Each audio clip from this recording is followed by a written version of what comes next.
आदिवासी ईसाई धर्म मानने वालों की एकता देख करके भारतीय जनता पार्टी घबरा गई है। झारखंड पर आदिवासी ईसाई धर्म मानने वालों की एकता देख करके घबरा गई है। जिस डर पहले से उन्हें सता रही थी, आखिर वही हुआ। लोकसभा चुनाव पर जिस तरीके से जो पांच क्षेत्र पर जब विजय हासिल नहीं कर पाई, उन्हीं का डर लोग विधानसभा चुनाव में भी सताने लगी थी। और जिसका डर था भारतीय जनता पार्टी, वही हुआ। हिंदू, मुस्लिम, ईसाई, तमाम तरीके की जो राजनीति वाले पॉलिटिकल पार्टी, जिस बात का जो डर था, आखिर वही हुआ। झारखंड की विधानसभा चुनाव पर अर्थात खुद की सरकार बनाने में जिस चीज़ का डर था, वही हुआ।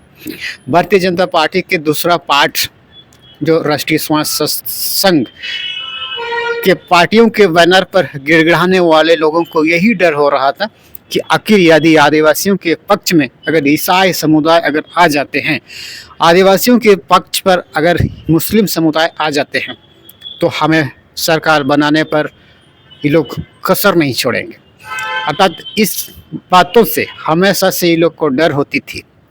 और इन्हीं चीज़ों को दूर करने के लिए झारखंड पर बांग्लादेशी घुसपैठी जैसे तमाम मुद्दे लोगों को जानबूझ करके एंगल करने की प्रयास करते थे। और हमारे झारखंड पर ईसाइयों से इतना घबरा जाती थी कि आदिवासी ईसाई धर्म मानने वालों को डीलिस्टिंग करने की बात हमारे झारखंड पर कई बार दोहराने की प्रयास करते थे। खास करके आपने देखा होगा झारखंड में जितने भी जो जनजातीय सुरक्षा मंच के बैनर पर गिड़गिड़ाने वाले, खास करके उनको ये बात जो भारतीय जनता पार्टी से विशेष रूप से संरक्षण प्राप्त करके इनको ये डर सता रही थी, यदि हम आने वाले समय पे अगर हम झारखंड पर अगर ईसाइयों को अगर आदिवासियों से अगर हम नहीं बांटेंगे, इन सबको अगर हम अलग नहीं करेंगे, तो आने वाले समय पर हमारी जीत कभी हासिल नहीं कर पाएगी और हम झारखंड पर अपना खुद की सरकार नहीं बना पाएंगे। अर्थात जिस बात का इन्होंने डर था 2024 विधानसभा की चुनाव पर, आखिर यही हुआ।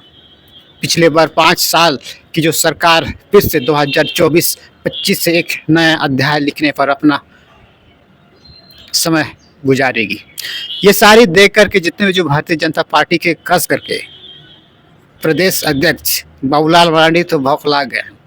और ये भी देख करके जितने भी जो भारतीय जनता पार्टी के टूल किट अर्जुन मुंडा, नीलकंठ मुंडा, कड़िया मुंडा, जितने भी जो अपने महिलाओं को जो मैदान पे जो उतारा था ना, इन लोग की तो हक्का बक्का हो गई।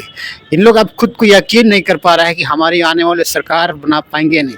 लेकिन मैंने आपको कहा है दोस्तों, अगले 50 साल तक भारतीय जनता पार्टी अपने बच्चों को, ना अपने बहुओं को, ना अपने रिश्तेदारों को हमारे झारखंड पर चुनाव मैदान पर कभी नहीं उतार सकते हैं।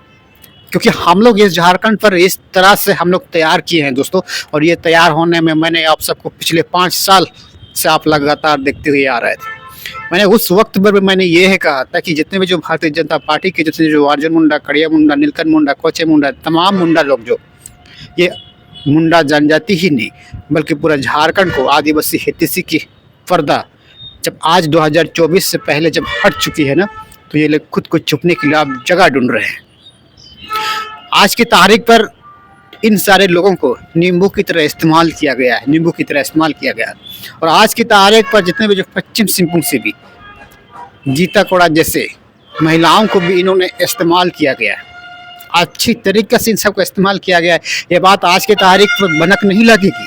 अगले जब 10 साल जब हमारे इस झारखंड पर जब गठबंधन की जब सरकार चलेगी ना, तब इन सबको समझ में आएगी कि हमने क्या कुछ खोया है, क्या कुछ पाया है। और इसीलिए आज की तारीख पर ये बात मैं आप सबको कह रहा हूँ कि पहली बार भारतीय जनता पार्टी को जिस बात का डर था, जिस चीज़ का भनक पहले से उनको पता था, आखिर आज वही हुआ। झारखंड पर जिस तरीक़ा से जो डीलिस्टिंग के मुद्दे, आदिवासियों को इस ईसाई के प्रति हम किस तरह से भ्रामकता फैलाएंगे, किस तरह से अनभिज्ञता उत्पन्न करेंगे, किस तरह से विभाजन करेंगे, किस तरह से बंटवारा करेंगे, इन्हीं चीज़ों को ध्यान में रख कर के हमारे झारखंड पर ये सुसंयोजित तरीक़ा से इस झारखंड की बुनियाद की ढांचा को खत्म करने की प्रयास कर रहे थे। और आज की तारीख पर भी ये झारखंड पर डीलिस्टिंग का मुद्दा कभी नहीं बन पाई, क्योंकि आज तक जितने भी जो भारतीय जनता पार्टी के जितने भी जो विधायक रहे हैं, जितने भी जो मंत्री, जितने भी जो आला कमान होते हैं ना, ये लोग रामायण, महाभारत, ऋग्वेद जैसे कई धार्मिक ग्रंथों के प्रभावित होकर के हमारे इस भारत की राजनीति को एक आधार बनाते हैं। और हमने तो इसी के आधार पर, इसी के फार्मूला पर पिछले 5 साल से हमने इस उभरता झारखंड पर लोगों को बताने का प्रयास किए। और आज के तारीख पर इसका फलस्वरूप आप आसानी से हमारे झारखंड की राजनीतिक इतिहास सर आप पहली बार देख रहे हैं।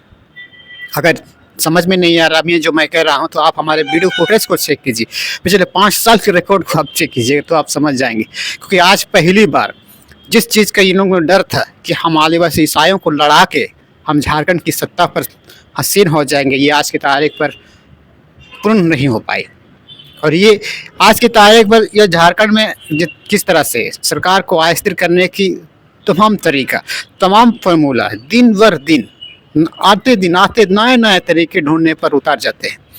और एक चीज़ मैं आपको बताना चाहता हूँ, आज की तारीख पर जिस तरीके से जयराम महतो की जो चर्चा हो रही है ना, हमें इस बात का डर सता रही है, मुझे इस बात से मुझे चिंता हो रही है कहीं ये जयराम भी आने वाले समय पर जो सुदेश महतो की पार्टी की तरह ना बन के रह जाए। क्योंकि जानते हैं सुदेश महतो उसी फार्मूला का इस्तेमाल करके खुद की सरकार बनाने की कोशिश किए हैं, अपने युवाओं को आकर्षित करके, ताकि ऐसे पॉलिटिकल पार्टी खुद चाहते हैं कि हम युवाओं को अगर हम खुद की तरफ हम आकर्षित करेंगे तो आने वाले समय पर यही लोग हमारे पीछे धक्का देने वाले लोग यही लोग आएंगे और हम कुर्सी पर हम हसीन हो जाएंगे, सबसे ऊपर क्षेत्र पर हमारी सबसे ऊपर की लेवल आ जाएगी। जब ये बातें जब युवाओं को जब समझ में आने लगती है ना, उनकी सारी मुखौटा उतर जाती है, जिस तरीक़ा से जो आप सुदेश महतो को आप आसानी से देख सकते हैं। हमें डर इस बात से सता रही है कि कहीं ना कहीं आने वाले समय पर जयराम महतो को भी ये स्थिति ना हो जाए। क्योंकि एक चीज़ मैं आपको क्लियर करना चाहता हूँ, विधानसभा पर उठाए गए सवाल पब्लिक, जनरल पब्लिक पर अप्लाई नहीं होती है। यकीन मानिए आज तक कोई भी विधानसभा पर उठाए गए बात धरातल पर पकड़ नहीं बना पाएगी। लाखों ऐसे कई बातें चल रही है दोस्तों कि ऐसे ये बातें पब्लिक सेक्टर पर अप्लाई नहीं की जाती है। क्योंकि इसलिए अप्लाई नहीं की जाती है क्योंकि ये व्यक्ति जो विधानसभा पे आवाज़ बताते हैं ना, ये दबाव में, प्रभाव पे, अभाव पर, क्योंकि सरकार के बैकग्राउंड पर रहने वाले लोगों को पता है, मेन बॉडी को पता है कि ये व्यक्ति किस प्रभाव में कह रहा है, किस दबाव में कह रहा है। इसीलिए आज की तारीख पर विधानसभा पर कही गई बात दरअसल पर अप्लाई नहीं हो सकती है। और कई सारे लोग इस बात पर बोलते रहते हैं कि देखो हमारा जयराम महतो विधानसभा में ये बोल रहा है, वो बोल रहा है, बोलने से कुछ नहीं होगा। आज भी ऐसे कई बातें हैं।